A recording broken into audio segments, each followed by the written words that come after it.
Ngayon gagawa po tayo ng Alpine Butterfly Bend. So ang Alpine Butterfly Bend guys ay ganito po magsimula. So mayroon pong dalawang loop na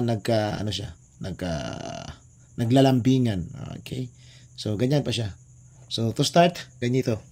So ang isang loop guys, yung end of the rope ay nasa itaas. Samantala yung isa, ipapasok po natin dito sa loop. At saka yung end of the rope ay nasa itaas din. So magkapareha sila. Ganyan na po.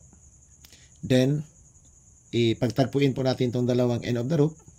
Tapos, ipapasok po natin siya dito guys.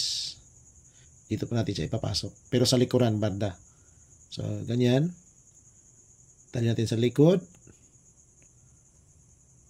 Sabay, hila.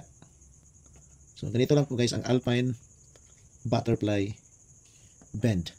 No? So, pwede itong gamitin sa pagdurugtong po ng dalawang lubid, ang Alpine Butterfly Bend. Thank you for watching.